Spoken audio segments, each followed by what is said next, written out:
to give me an opportunity to talk about my book, which I must say I like to do.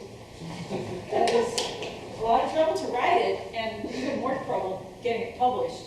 But thankfully, University of Delaware Press did publish it, and then decided to bring it out in paperback in October. So I'm really happy about that. And when David Welly invited us to come to this reunion, I was hopeful I could give a presentation on it. He was for that. So here I am doing that, and I really appreciate it. So thank you. One of the reasons why I wanted to speak about my book here tonight is that it really arises out of our life here many years, 40 years ago. The summer seminars that we taught with Randall Reed, John Shar, Jeff Lustig. Hannah Pitkin never taught those seminars, but she was here a lot. Those people mainly, I feel a tremendous debt to them for their ideas, for the conversations we would have in the morning in one of our places where we lived, as we got ready for our discussion groups or somebody's lecture or whatever it was, and talked about students' papers. It was just a great experience, and those other people, except for Randall Reed was in literature, but Shar and Pitkin and Lustig, of course, are all political theorists, and listening to John Shar talk about freedom, and then later teaching with Jeff, summer after summer. I mean, we must have taught the summer seminar 8 or 9 times. I came back, and Jeff invited me to come back and work with him a few summers after we left, and I did it as recently, maybe 5 years ago. So it's just, they were always talking about freedom. Can you believe a political theorist interested in talking about freedom? It does seem odd, but we would read Aristotle, we would read Plato, we would read John Locke, Karl Marx, John Stuart Mill. And I loved those discussions. They were always most interested in the literature, by the way, and in how the literature refracted against the political theory. But I loved listening to what they had to say about political theory, being introduced to those political theorists. And so when I left, I think I harbored in the back of my mind, I'll just wait till I get an opportunity to write something that allows me to bust through all the disciplines. I've been kind of an anti-disciplinarian all along. I don't really believe in the study of literature and the study of philosophy, the study of history. I suppose it's necessary in the sciences and math and everything, but I mostly like interesting texts, interesting ideas, interesting people, and I love that the aspects of many different fields can be brought together. So naturally, that's what I wanted to do in this book. I will say that after I left Deep Springs and taught a bunch of other places, at some point I ran across a particular thinker who will come up in the course of what I have to say, a Russian thinker, Mikhail Bakhtin, which I thoroughly think student study groups should decide to read about here and would really get a lot from. A really interesting thinker. But I would say that this book comes mainly from my teaching, from my friends who are political theorists, and from my reading of Mikhail Bakhtin, who was a real inspiration. So what I'm here to do is explain the central idea of my book and try to inspire you to want to know more about it so that you will actually read my book, because it is coming out in paperback, in which case it will be affordable. It is not, this is actually not affordable. The library bought it. Thank you, David Welly. By the way, David Nidar, whoever did it, because, it was $80. But, could we go back and feel that? Anyhow, so I want to explain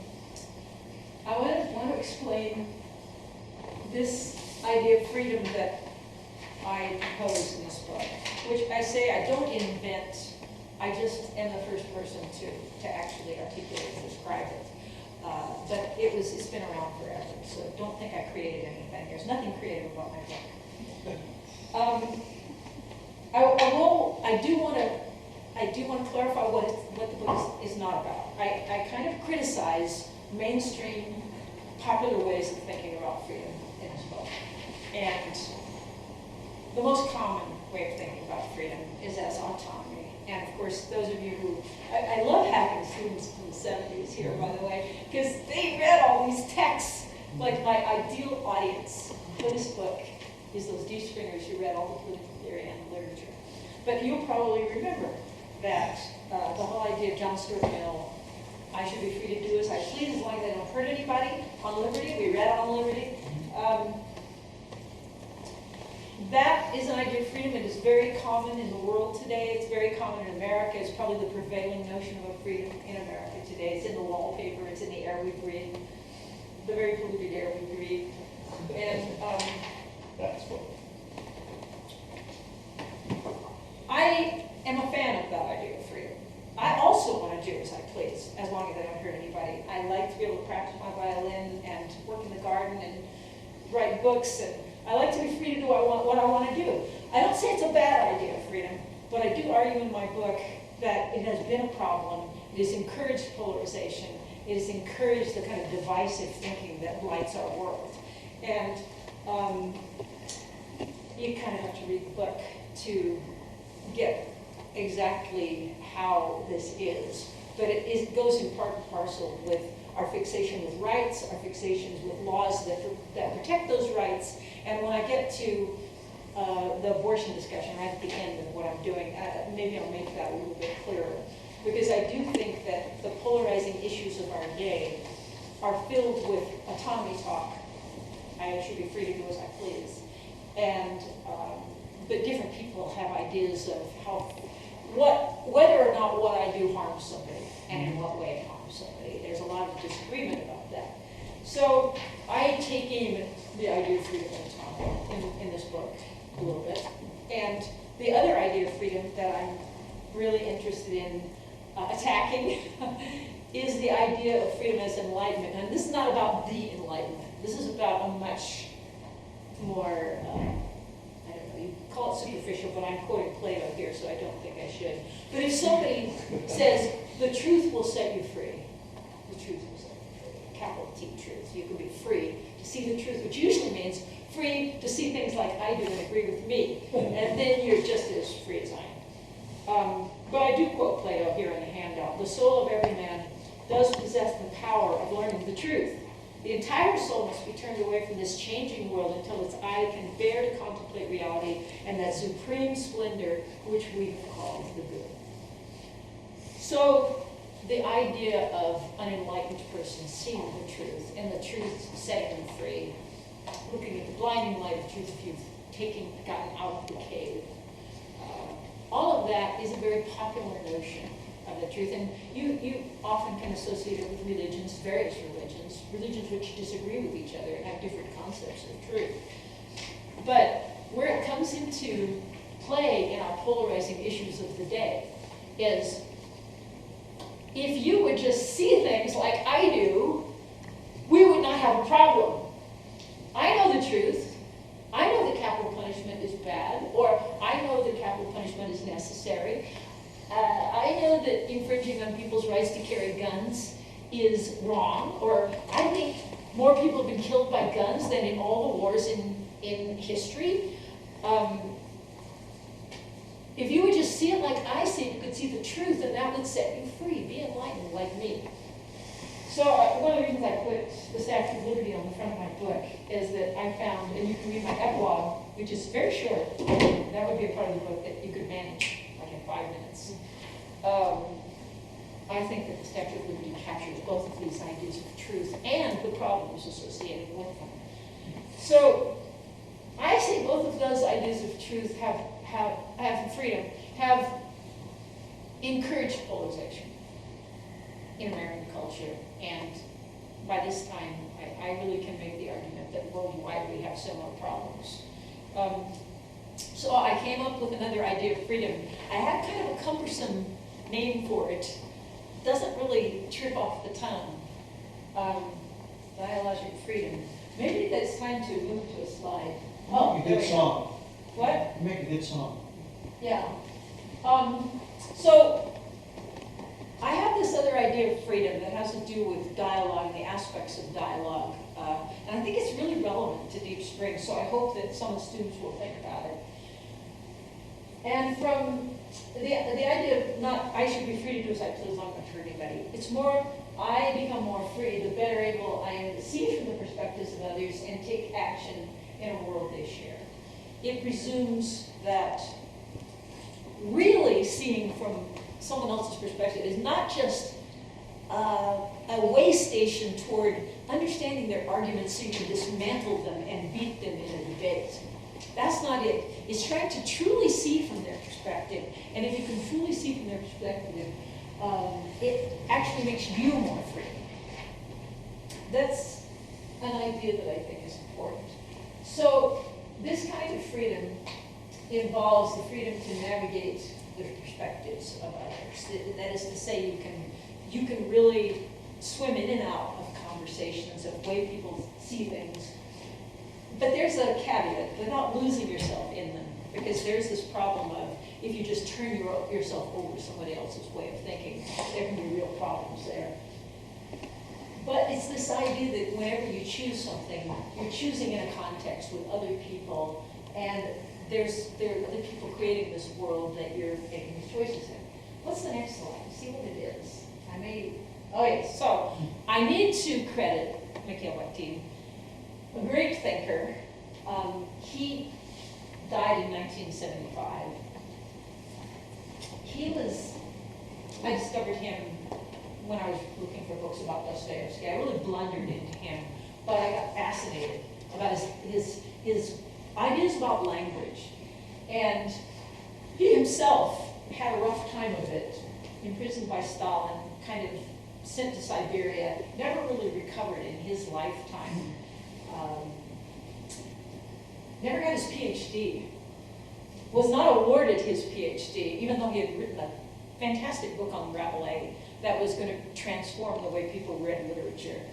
He didn't get his PhD because he was considered dangerous. And so a lot of his ideas had to be subterranean. He couldn't say exactly what he was thinking. He had to kind of talk about things in a way that didn't let the authorities know what he was saying. So he's a fascinating figure that way. And he never wrote about freedom. Well, he wrote about freedom, but only as autonomy. I don't get my ideas about freedom from him, but he had this one idea about language. I wonder if it's on the next slide. We'll see. Maybe not. Yes. So what he said was, word is a two-sided act. It is determined equally by whose word it is and for whom it is meant. The product of the reciprocal relationship between speaker and listener, addresser and addressee. It's a little jargony sounding, but the whole idea is, if like David Well, you're looking at me and at least giving me the benefit of the doubt, I feel like I can go ahead and explain things. I look at Brad and he's determined to encourage me to continue. You have to respond to the encouragement or the animosity or the neutrality or the boredom or the falling asleepness of people that you're talking with, or you can't have a conversation. And what you say is equally determined by their receptivity, their lack of receptivity, their anger, whatever it is. So he had this idea, which you really have to take beyond just between two people. He talks about it as between two people. It's really between you and a lot of people, though, and a lot of things. And you can read about this in Marxism and the philosophy of language. What is it on the next slide? Let's see. Okay. So I do want to illustrate this in a literary sort of way. I don't know if you're reading the Iliad these days at Deep Springs. Does anybody read the Iliad here? But I read about this part of the Iliad, the climax of the Iliad, in which Priam goes to Achilles. And it's remarkable. Everything about it is remarkable, the Homer describes. But the part that this statuary is showing is Priam is kneeling and kissing the hand of Achilles, and he's saying, I put my lips to the hands of the man who killed my son. He has to acknowledge the situation, that he's come to beg for the body of Hector to bury him, to call off the war for 2 weeks so I can bury my son. That's what he's trying to do with Achilles. And to do that, he has to beg. And that's the traditional supplicant's position in Greek literature. You grab the knees of someone that you're kneeling before, or you get on your knees before them. This is a traditional posture. But the kissing of the hand, only Homer has it, and only in this moment. It's a really remarkable thing. And the whole moment threatens to derail at every second by this combustible Achilles who could snap that old man's neck like a twig if he wanted to. He killed hundreds of people before he, Priam knees before him. So anyway, they have a conversation. But the conversation is all about the receptivity of Achilles to what Priam has to say, the dangerous things that happen when Priam starts to go too far. And, I don't want to be a plot spoiler, but Achilles does give Priam the body of Hector to go bury. And so the two-sided nature of the decision, they both are making decisions. The old man is begging for his son to bury. The warrior has to decide not to kill someone who'd be so easy to kill. It's his enemy, it's the chief enemy, it's the king of his enemy. They're both making decisions, but their decisions are not independent decisions. They're decisions that they're making together in this really interesting context of a two-sided act. What's next? So anyway, I'll give you another example from literature. I know you're starting a course in Dante, and so here we have something from the Inferno. And Dante says he sees Paolo and Francesca being blown about by the winds of their passion. And you can just see Dante and Virgil over there in the corner, just barely visible in the corner. Oh, hey, I've got the corner. See that? Dante's the one in red. Virgil's his advisor right behind him. So, Dante says, "O wearied souls, come speak with us." And in the middle of the first page of your handout, you see what Francesca says in response. She's receptive to the compassion that she hears in Dante's voice. He's very compassionate toward her.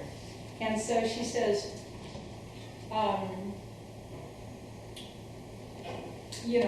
she comes to speak, and she says it's for pitying us in this our evil end. She can feel his pity, and so she decides to come and talk to him. So it's a two-sided act. Their love elicits his pity. Their awareness that he has pity for them. They haven't stopped to speak to anybody in hell as they've been blowing around for how many eons. No, it's only this moment, and it's only his compassion that makes them do that. Go to the next. So, this idea of a two-sided act, I'm trying to explain, by the way, the elements of dialogical freedom. The first thing is that it's a two-sided act. And it's shorthand for that it's many-sided. That is to say, in anything we decide to do, we are answering to our friends, our family. Even though they haven't said anything, we're thinking about what would my girlfriend say about this? What would my mother be shocked most about this?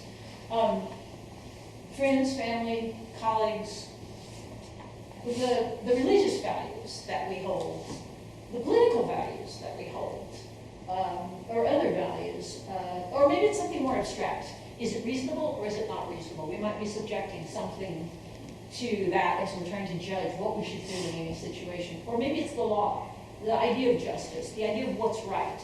There are lots of things, in fact, that we answer to. Bakhtin would say. The whole idea of answerability is, to be human is to be answerable to a lot of things. And to sort of know what you're answerable to as opposed to just stumbling through life is part of what being an educated human is about. So that's the first element, the two-sided act.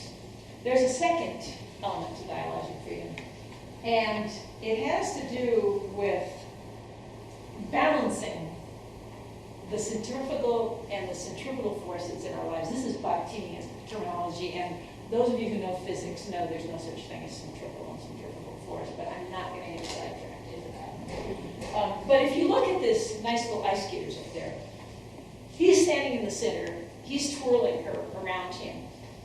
she's kind of making a circle around him, and if he were to let go, she'd go sweeping across the floor and smash into mats, right? So he's exercising a centralizing force, right? And she's, at the same time, there's this complete threat of chaos going on. So centrifugal versus centrifugal force. Can you, and so what Bakhtin would say is that there are, in everything we do every day of our lives, we would not be able to function if we couldn't unify our thinking, to go down to breakfast, to read a book, to have a conversation, to go work, whatever it is, to make a decision. If we couldn't just unify our thinking, we're considering everything at every moment, we would be paralyzed. So there's this centralizing tendency to unify our thinking, which can also take the form of prejudice, can also take the form of hate and thoughtlessness. There's all sorts of downsides to this, but we do it every day, simplify and unify our thinking. But it's within a context that involves many, many different possibilities. So I take the example of a tree here. I mean, everybody knows what a tree is. We all have this sort of idea of a tree that makes a certain sense and it seems very straightforward. But when you think about it, especially in this context, I mean, some people are going to go see the bristlecones tomorrow. Every tree looks different. Every type of tree looks different. Every tree is unique in the world. There are no two trees that are alike. And it's a wonder that we can come up with a unified notion of what that tree is all about. And in fact, the experiences of trees are so multitudinous in our lives. The whole idea of, trees can be where kids play hide and seek. Trees can be where romantic interludes happen. We have slang of a tree. We have the idea of a family tree. We have this horrible history of lynchings.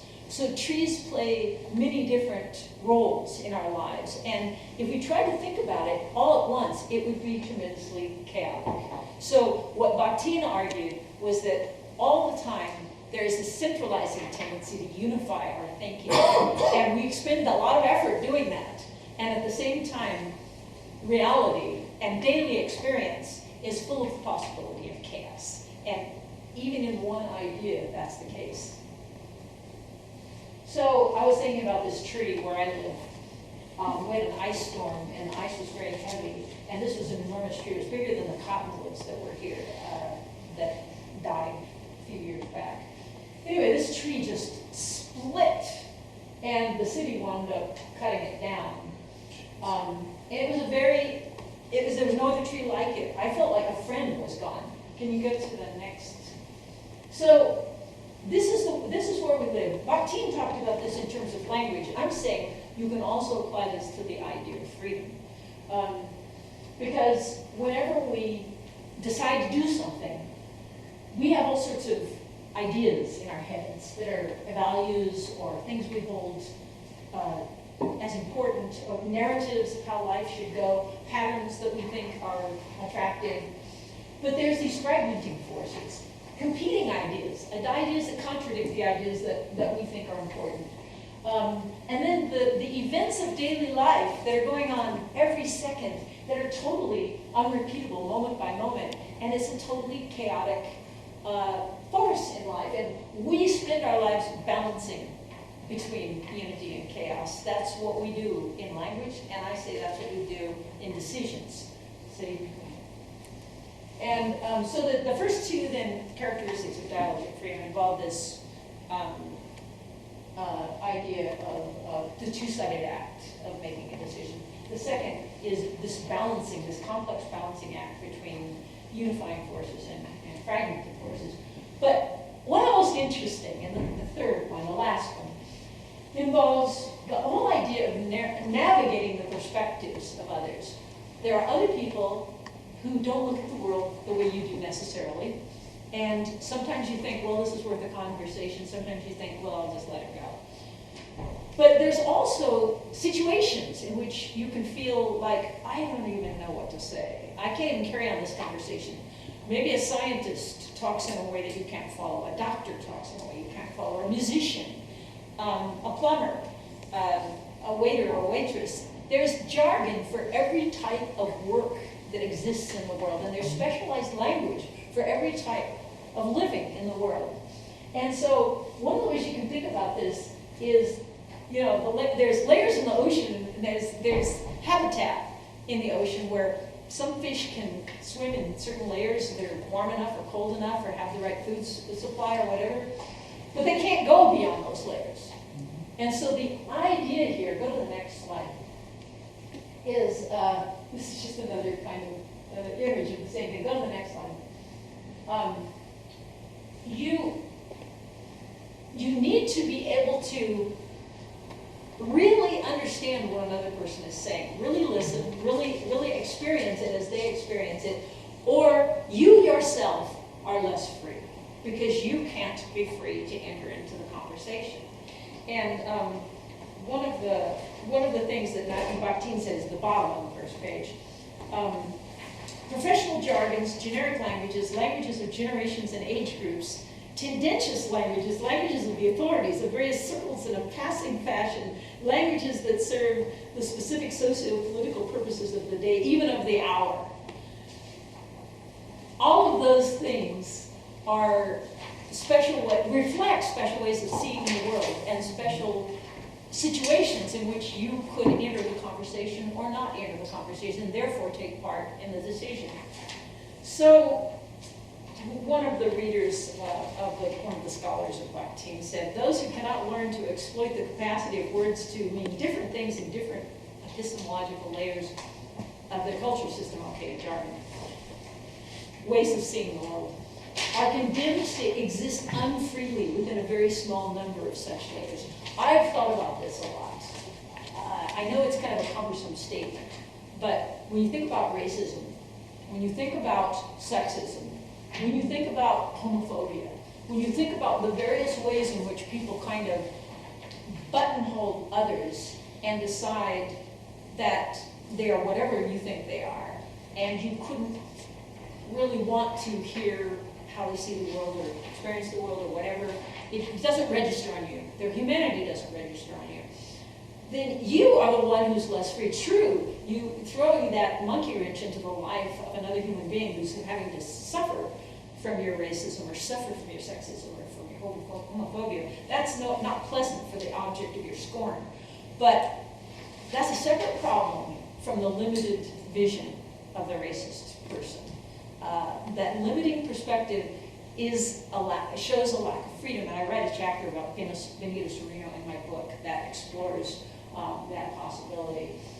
So that's dialogic freedom.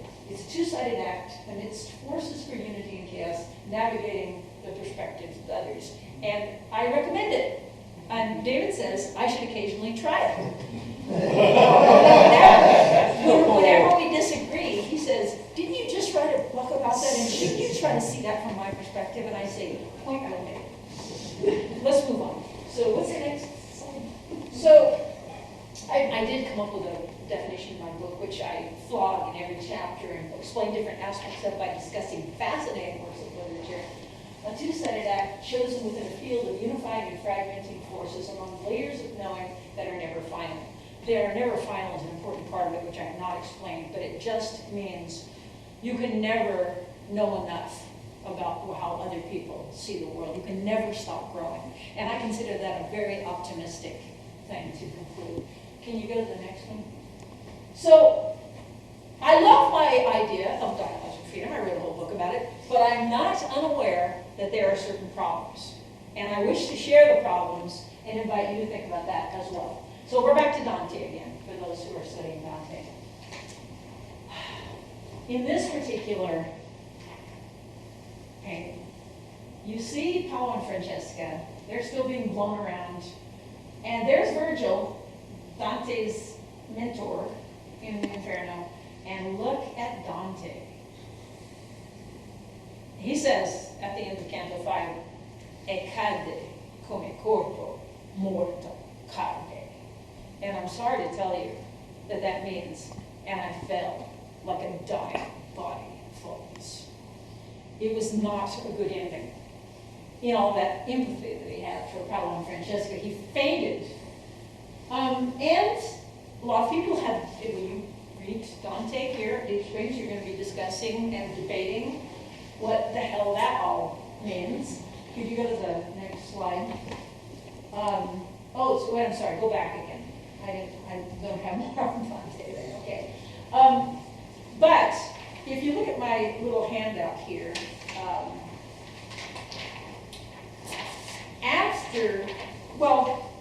I have to say, Bakhtin said that empathy is a great thing, but he didn't say, but watch out, but that's the message he gave. He says it's important. Empathy is very important. You should almost merge or become one with a suffering friend in sympathetic understanding. But you should avoid pure empathizing, which is a pathological infection, that's what he called it, with another's suffering. That is to say, you identify so much with someone else who is suffering that you suffer the same suffering and you become completely dysfunctional as a friend who could actually help. All you're doing is suffer too, losing yourself in their suffering. He says it's essential for us to return to ourselves. So, back to Dante, swooning. He swoons in empathy. And you will find when you're reading the Inferno, you are reading the Inferno in your Dante course, right? I don't even know. You are. Good, good. Go for it.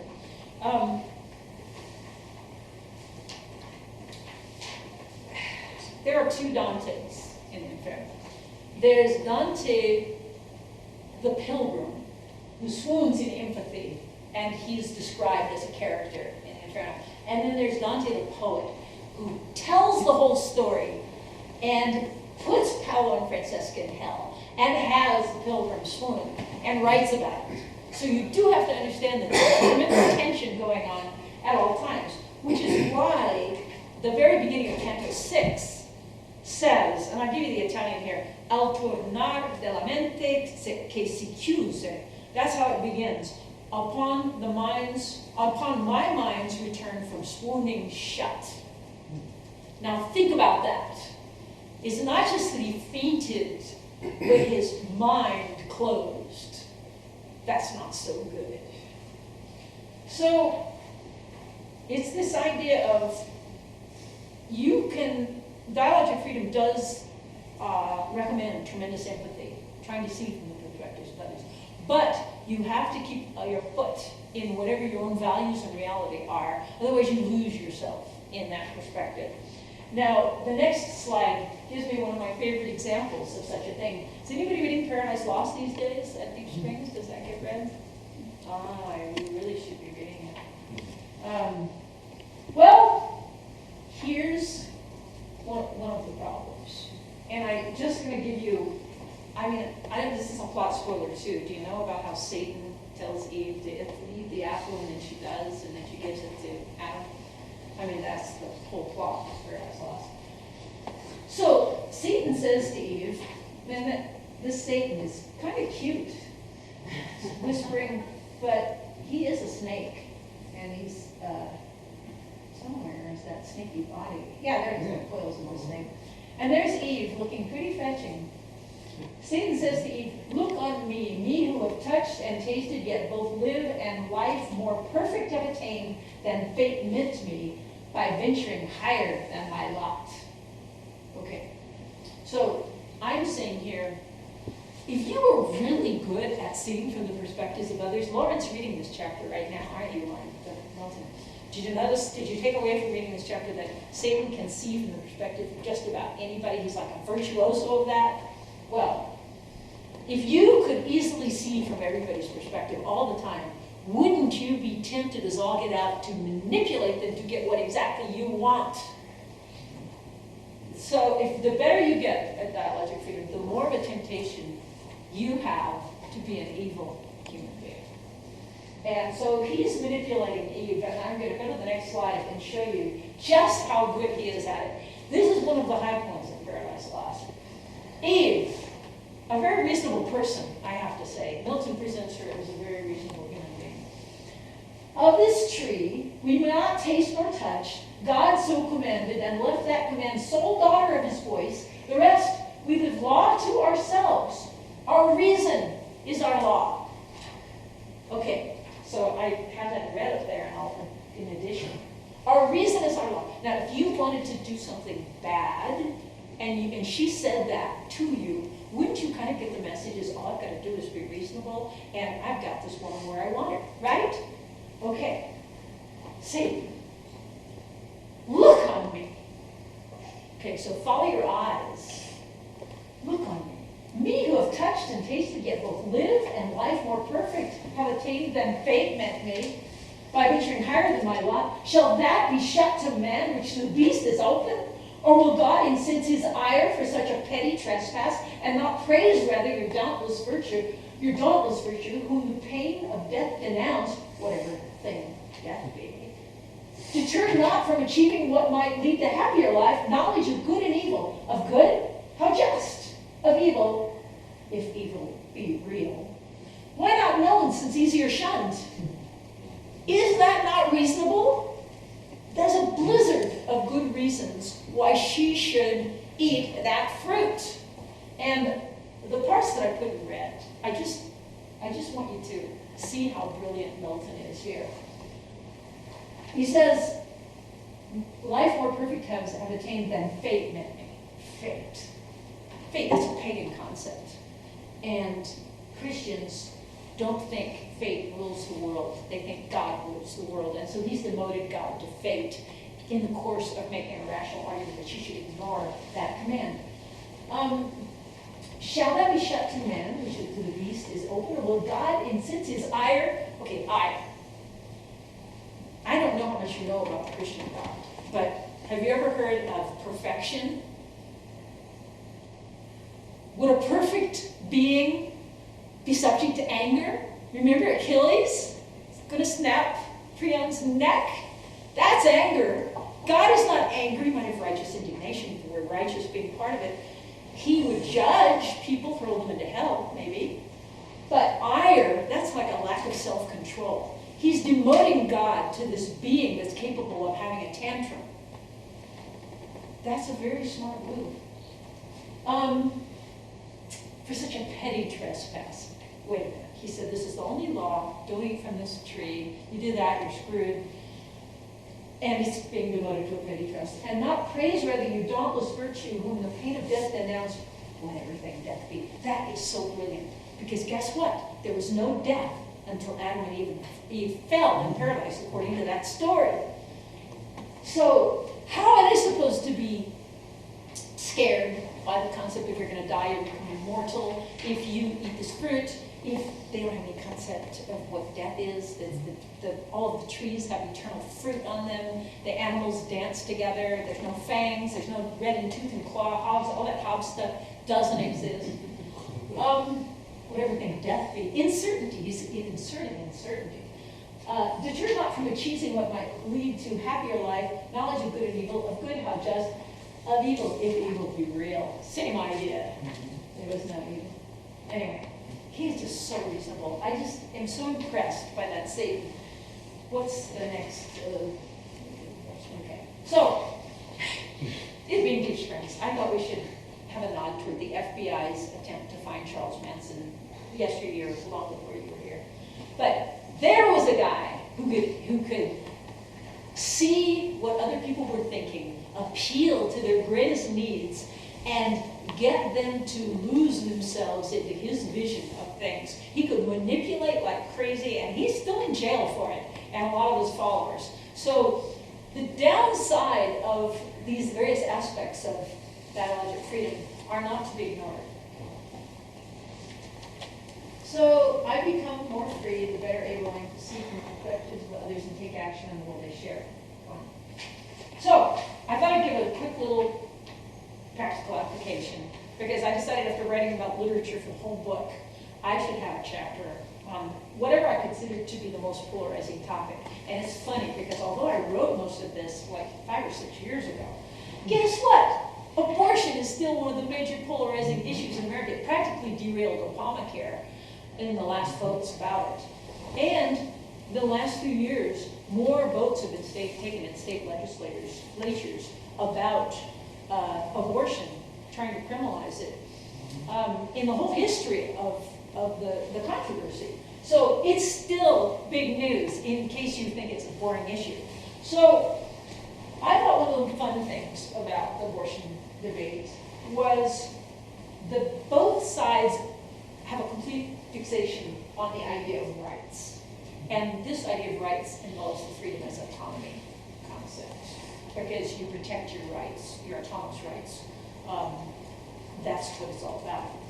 So we have a right to life, and we have a right to choose. And I like this photographs because they both got the idea of the stop sign as a really good image to express what they were doing. And in a way, both sides are the same in their images and in their fixation on rights, different rights.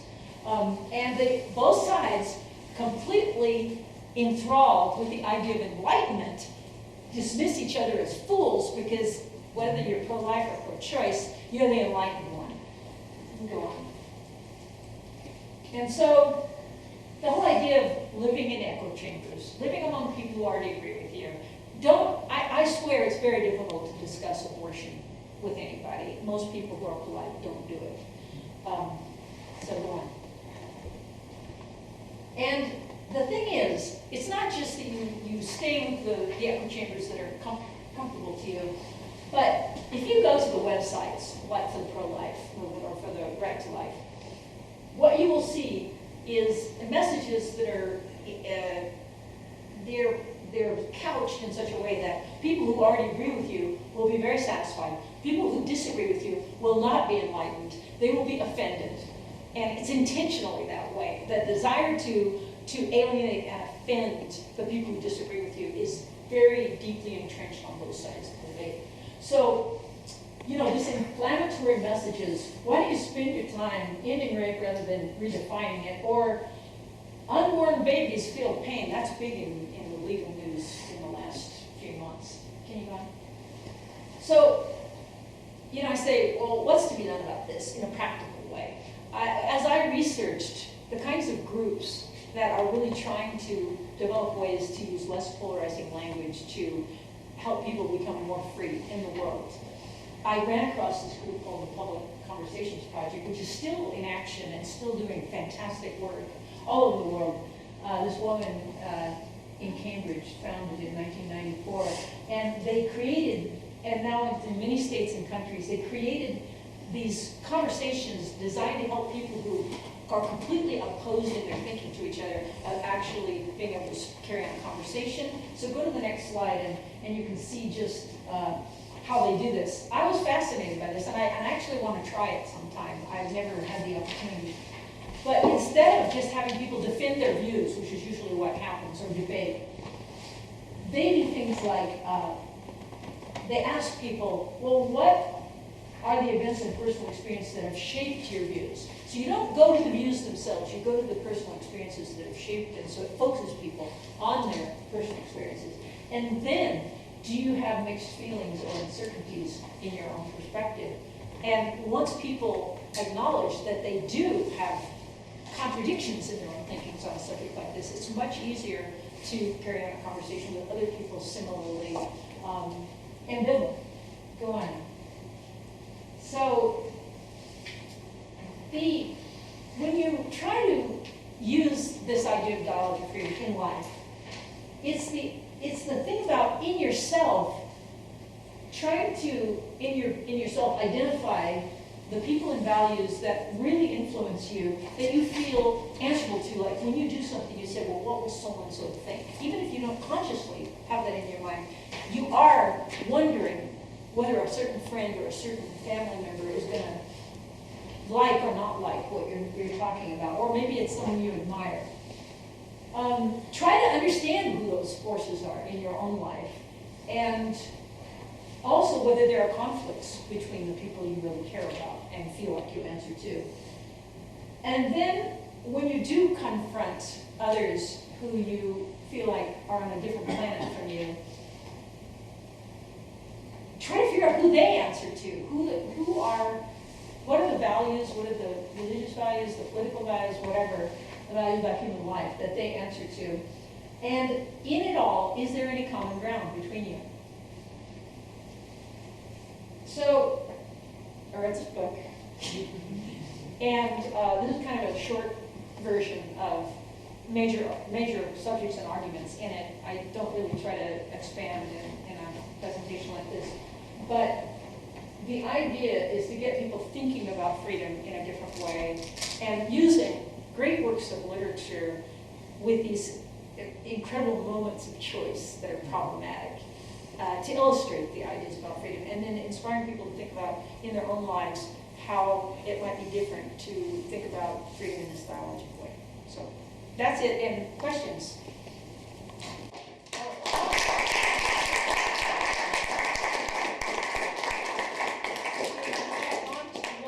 You took up a lot of time. So, okay.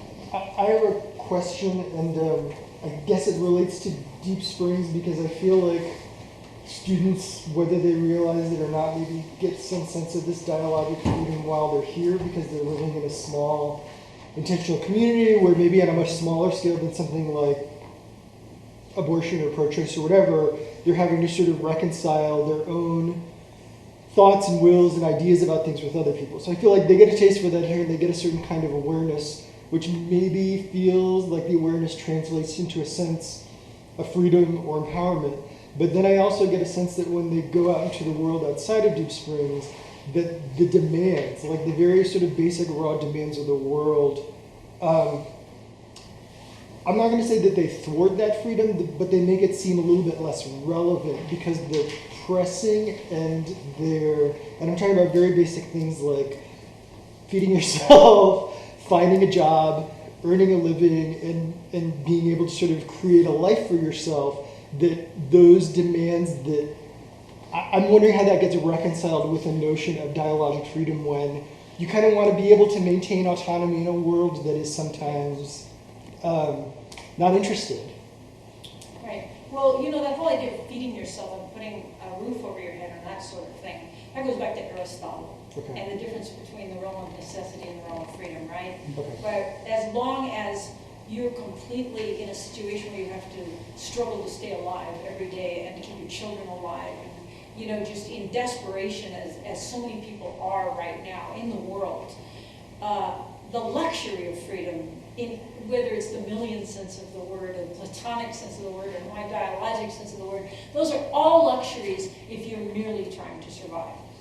But I should have said that part of my book, I start out by saying, Isaiah Berlin says there's 200 ideas of freedom. So there's all these different ideas of freedom. And you're right, you have to balance these various aspects of your life. But what I'm trying to argue is the complacency with which we live our lives, once we think we've got it figured out for ourselves. Like say, I'm a musician, I'm a literature professor, I'm a jogger, I'm a pilot, whatever. The complacency that makes it so we feel like we don't need to see it from another perspective is self-limiting. And it's true, if you have to really scrabble to get a job and everything, it's going to take away from your opportunities to stop and think about things from other people's perspectives, maybe. On the other hand, you might be able to exercise those thoughts in whatever situation you're in. It's a question of the limitations of your own creativity of your mind moment by moment. Because we will live in these dialogic situations every day of our lives, whether or not we acknowledge it.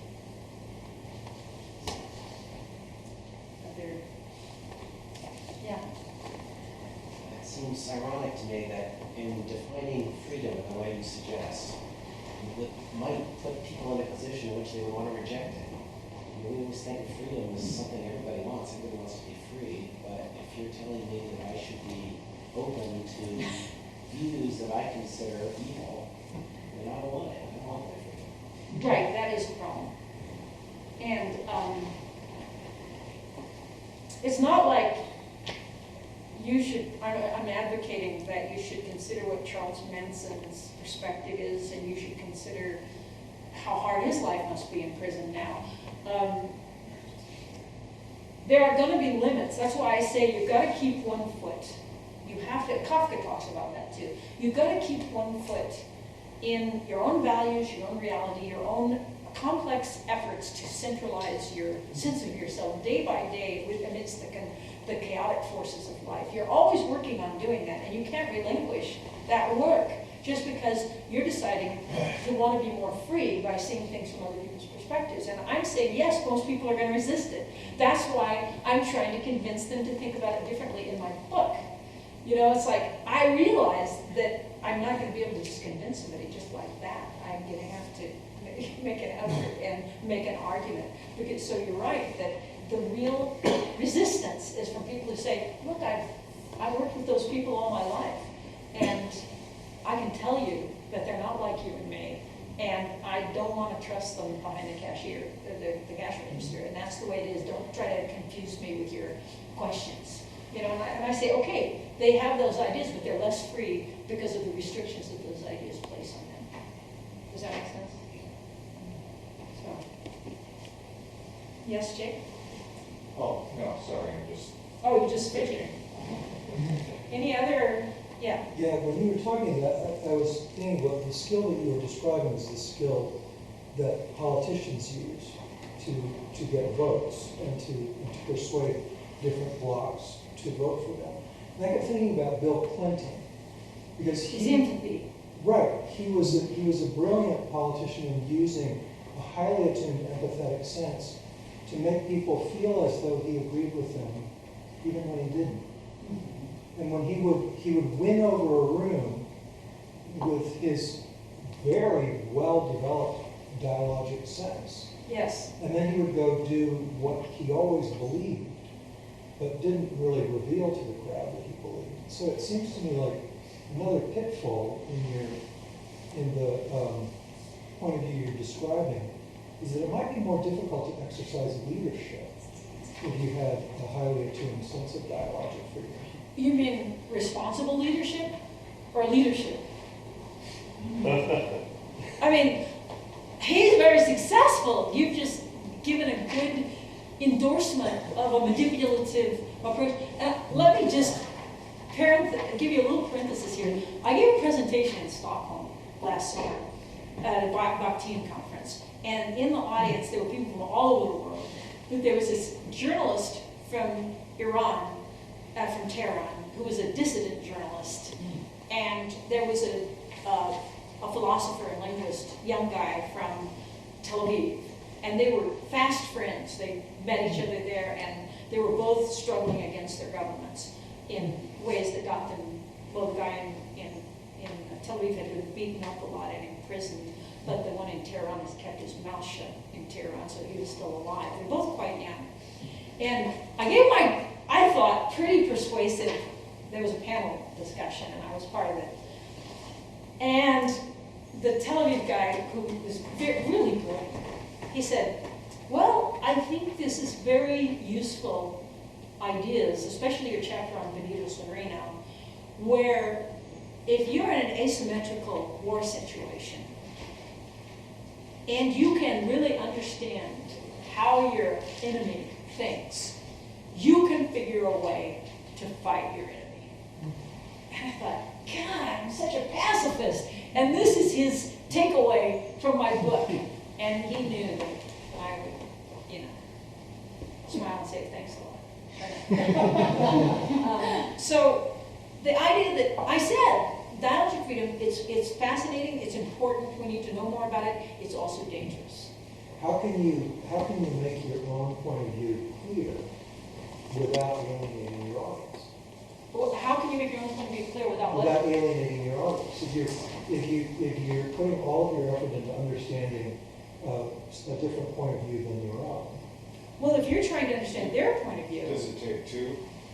Well, there's always this idea of two-sidedness, but say you're focused for the moment on trying to see from the future. I did this with myself. I have a right to life friend, and I really try to see it from her perspective, and that's very useful. It's really helped me a lot, And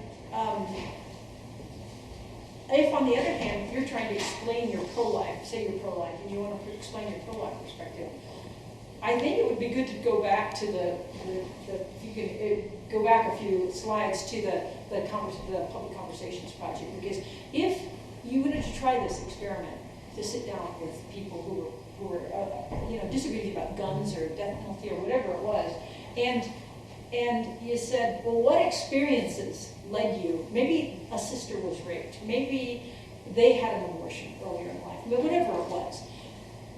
And do you have any conflicting views? And I'll say, just from a personal point of view, I know people say life, until a fetus is viable, life doesn't exist. You know, that's the pro-life position.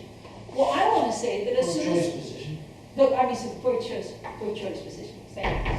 I want to say that when my daughter let us know that she was pregnant, and my daughter-in-law let us know she was pregnant, as soon as we got that information, which was like 5 weeks into the process, or even sooner, I was thinking about a potential grandchild. I'm sorry. That's the way it goes. So I'm a pro-lifer. I mean, a pro-choice person. I'm a pro-choice person. But I understand the idea that from the moment of conception, a new human being has begun. And that's one of the underlying problems in this whole debate, because if you're really pro-choice, you never want to admit that. You never want to see that ground, because it's all about winning. It's not about understanding. And see, the focus on winning, your side winning, is really the problem in our culture. Yes? You're going to speak loudly. I won't hear you. Oh, sorry, okay. So, I mean, one of the things that's been talked about a lot in sort of higher education in the last few years, that's been a big point of debate, is sort of yet another idea of freedom, which is related to some of what you've talked about, which is the freedom to be, some people are claiming that certain kinds of dialogue cause them to be less free. So the idea of safe spaces and the idea of vocabulary or words or triggers that should be. I myself got in trouble on that. Yeah. So I guess my question is how when the idea of freedom extends so deeply that certain kinds of dialogue are considered to be threatening to one's personal freedom, how would you start to Boy, that is a good question. argue this concept of dialogic freedom into that situation? That just opens a whole world. I hope we can have talk before I leave the campus, you know. I would love to. But part of the problem in education, and especially higher education right now, as I see it, is that we're trying to protect people from the life of the mind, from the real questioning, the real pain, and the real, like if you teach literature like I do, I would have to issue trigger warnings on every significant work of literature I've ever taught. If I were teaching today, I would have a syllabus that was 20 pages long, full of trigger warnings. Because nothing, Shakespeare is all gore, and Dante, all gore. Punishment, I mean, you're going to really read the Inferno in this place? Is it safe? So, on the other hand, when you have, as we do in our dominant culture, a lot of coded terminology and a lot of words that are insulting to people and a lot of assumptions, you do have to try to understand in yourself, where is this language coming from in me?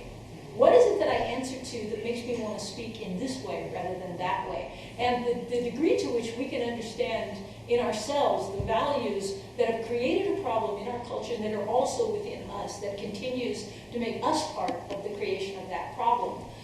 That's how dialogic freedom, seeing things from a dialogic perspective, is a way toward a solution. But I won't say it's a magic bullet, because I'm all in favor of conversation that runs to the risk of being offensive. But you have to stop when that happens and say, what did I just say that upset you so much? Let's backtrack this.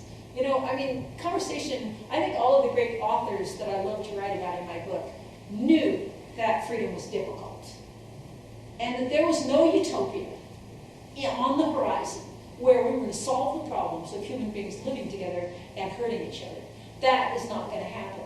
but we can make ourselves better able to not be a contributing influence to the herd, and better able to understand the herd, better able to communicate with other people about it. And so I'm advocating dialogic freedom because if you can convince people that it's in their own interest to try to see things, it's not that they've done a favor to someone they condescend toward and know is wrong, but rather it will really make them freer to try to see this from this alien perspective. Then maybe we can make some, because it appeals to a selfish impulse that way. Oh, I can be more free. So it's not simple, though. I realize you put your finger on a real problem, especially in higher education today. Yes. It seems like even if you do use this line of argument saying that adopting or cultivating, as you say, the sort of dialogic freedom is in your own self-interest, it seems to me that people who need this most will not accept that argument or be resistant to it. Yes, and that's why Melville wrote Ready to Surrender. You are ready to read that tale. Have you read it yet? I have not. Oh, man. Because, you know, there's these characters that are so racist, and it was a very controversial story in its time, by the way, and misread until well into the 20th century. And a huge story of the literature and the writing about Benito Melville was considered a huge racist. But he's written a tale that shows how if you are the slave and you truly understand the master's racism, you can fool him into thinking things are going the way he wants them to while you carry out your rebellion to free yourself. And so it's the idea of the racist has imprisoned himself in a racist perspective and therefore loses his life. You know, so you're saying, yeah, the people who need it most won't recognize that they need it. Well, that's true, but everybody's persuadable eventually if you believe in conversation and life. I mean, I'm an optimist about this. So I really think. Is that enough, or do you, okay. I don't want to keep you past your bedtime. The question that, the ultimate question I wrestle with here is, dialogue with people we disagree with is a wonderful thing. I'm not so clear on how we get from dialogue to actually solving problems. And if we take the abortion debate as an example, I may understand that, someone sees a fetus at 8 weeks old as being human life, and they might understand that I see a woman's right to control what she does with her body as paramount. We might understand each other's point of view, but we still don't agree, and I'm not sure how it helps us get to deciding where we're going to draw the line. This is the perfect moment for you to read chapter 10 of my book. Because I illustrate how, miraculously, in the abortion debate, if you think about it from a dialogic perspective, you can make amazing progress. So, go down and do that. When you give your copy That'll of the be book back to the me, enlightenment's I'll the truth. read it.